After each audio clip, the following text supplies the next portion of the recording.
थायलंडचं Tom yum soup आणि आपल्या घरातील गवती चहा याचा सुवास. होय, आज मी घेऊन आले आहे एक आगळं वेगळं फ्युजन सूप.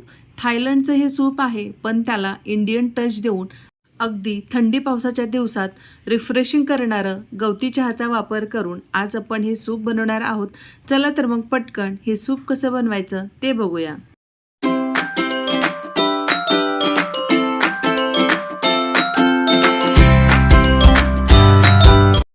तर या सूपसाठी लागणार आपण साहित्य बघून घेऊया. इथे समोर ठेवलेलं आहे तितकंसं साहित्य आपल्याला या सूपसाठी लागणार आहे.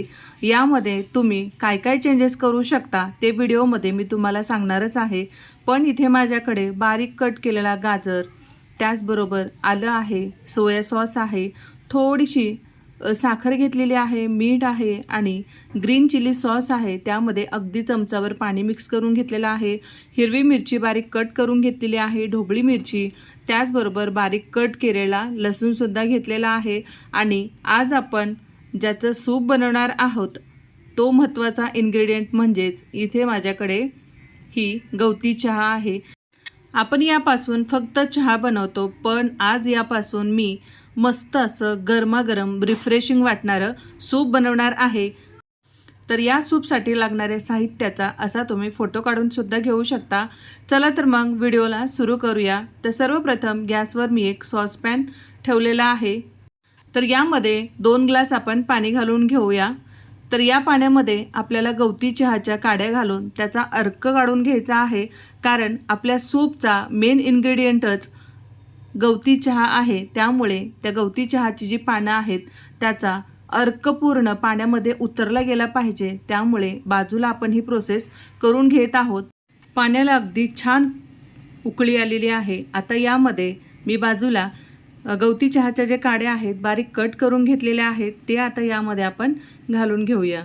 तर आपल्याला 2 ते 3 मिनिटं हे छान उकळून घ्यायचं आहे. जोपर्यंत पाण्याचा रंग हलका हिरवासा येत नाही तोपर्यंत आपल्याला हे उकळून घ्यायचं आहे. 2 ग्लास मी पाणी घेतलेलं आहे, तर उकळून त्याचं 1 ग्लास पाणी होईपर्यंत आपल्याला हे उकळून घ्यायचं आहे. 1 ते 1.5 मिनिटं झालेली आहेत आणि पाण्याचा हलकासा रंग बदलायला सुरुवात झालेली आहे. आणखी एखादं मिनिटभर ठेवून गॅस बंद करून घेऊया. तर गवती चहाचा अर्क आपण पाण्यामध्ये छान उतरवून घेतलेला आहे. चला तर आता आपण या सॉसची पुढची तयारी करूया. गॅसवर मी एक पॅन ठेवलेला आहे. पॅनमध्ये तेलाऐवजी तुम्ही बटरसुद्धा घेऊ शकता. इथे मी 2 चमचे तेल घेतलेलं आहे. तेल हलकंसं गरम झालं की यामध्ये आपल्याला सुरुवातीला बारीक कट केलेला लसूण घालायचा आहे. तर यामध्ये थायलंडमध्ये मिळणारं एक आल्याचा एक वेगळा प्रकार असतो ते वापरलं जातं, पण आज आपण इथे इंडियन टच देऊन बनवत आहोत. त्यामुळे आपल्याकडे जे आलं मिळतं ते मी अगदी बारीक कट करून घेतलेलं आहे. ते या लसणासोबत छान तेलामध्ये हाय फ्लेमवरती परतून घेऊया. हे सूप चवीला तिखट, आंबट आणि हलकंसं गोड असतं. त्यामुळे आपल्याला तिखटाचं सुद्धा इथे प्रमाण नक्की करायचं आहे. तर या ठिकाणी मी 3 हिरवी मिरची अगदी बारीक कट करून घातलेली आहे, कारण या सूपला तिखटपणासुद्धा आला पाहिजे. त्यासोबतच आपल्या इन्ग्रेडियंटमध्ये आपण जे साहित्य घेतलेलं आहे त्यामध्ये ग्रीन चिली सॉससुद्धा घेतलेला आहे. तर आता हिरवी मिरची छान तेलामध्ये परतून झाल्यानंतर गाजर आणि सिमला मिरची यामध्ये घालून घेऊया आणि ते सुद्धा हाय फ्लेमवरती छान परतून घ्यायचं आहे. थायलंडमध्ये हे खूप प्रसिद्ध असे सूप आहे, पण यामध्ये प्रामुख्याने कोळंबी वापरली जाते, फिश स्टॉक वापरला जातो. पण आज आपण इंडियन टच देऊन याला व्हेज स्वरूपामध्ये बनवत आहोत. आणि यामध्ये गवती चहा घातल्यामुळे त्याचा जो एक रिफ्रेशिंग फ्लेवर जो आहे तो अगदी घरभर पसरलेला आहे. आपण अगदी 1 ते 2 काड्या जरी अशा हाताने चुरगळल्या तर त्याचा खूप जास्त वेळ वास राहतो. तर अशाच पद्धतीने या सूपमध्ये आपण इतकी जास्त गवती चहा घातलेली आहे, त्यामुळे त्याचा फ्लेवर या सूपमध्ये खूप जास्त येतो आणि एकदा पिल्यानंतर तुम्हाला खूप रिफ्रेशिंग वाटतं आणि परत प्यावंसं वाटतं असं हे सूप आहे. तर आता हाय फ्लेमवरती हे छान परतून झालेलं आहे. आता यामध्ये आपण ग्रीन चिली सॉस घालून घेऊया. अगदी 1 छोटा चमचा मी हा सॉस घेतलेला आहे आणि चमचावर पाणी मिक्स करून यामध्ये आपण ॲड करून घेऊया. आणि हाय फ्लेमवरतीच आपल्याला हे सॉस तेलामध्ये काही सेकंद मिक्स करून घ्यायचं आहे, शिजवायचं नाही. बाजूला सुद्धा आपला स्टॉक तयार आहे, जो आपण गवती चहापासून बनवलेला आहे. तर तो स्टॉक आता आपण गाळून घेऊया. तर तुम्ही इथे बघू शकता पाण्यामध्ये गवती चहाच्या पाण्याचा अगदी छान अर्क उतरलेला आहे. आता हा स्टॉक आपण फोडणीमध्ये ओतून घेऊया. तर खूप सोपी रेसिपी आहे. तर या ठिकाणी मी गाजर आणि सिमला मिरची वापरलेली आहे. तुम्ही यामध्ये ब्रोकोली, मशरूम, बेबी कॉर्न हे सुद्धा वापरू शकता. यामध्ये चिकनचे पीससुद्धा वापरू शकता. सगळ्यात शेवटी आपल्याला इथे अगदी चुटकीभर साखर आणि चवीनुसार मीठ घालायचं आहे. यामध्ये आपण डार्क सोया सॉससुद्धा घालणार आहोत. तो चवीला आंबट आणि हलकासा खारटसुद्धा असतो, त्यामुळे मिठाचं प्रमाण तुम्हाला जपून घालायचं आहे. साखर आणि मीठ घातल्यानंतर हे व्यवस्थित मिक्स करून घ्यायचं आहे. तर याला एक हलका दाटसरपणा येण्यासाठी आपण इथे अगदी पाव चमचा कॉर्नफ्लोअर चमचाभर पाण्यामध्ये मिक्स करून घेतलेला आहे आणि आता त्यामध्ये ओतून घेऊया आणि हात बंद न करता हाय फ्लेमवरती हे छान मिक्स करून घेऊया. जर तुम्ही कॉर्नफ्लोअर घातल्यानंतर हे व्यवस्थित मिक्स केलं नाही तर कॉर्नफ्लोअर हे तळाशी चिटकलं जातं, त्यामुळे हाय फ्लेमवरती आपल्याला हे व्यवस्थित ढवळून घ्यायचं आहे. आता एक छान उकळी आलेली आहे. त्यानंतर आपल्याला लगेच 1 मिनिट झाल्यानंतर गॅस बंद करायचा आहे. खूप जास्त आपल्याला हे शिजवून घ्यायचं नाही, कारण त्यामधल्या भाज्या शिजल्या गेल्या तर ते सूप चवीला तितकं विशेष लागत नाही.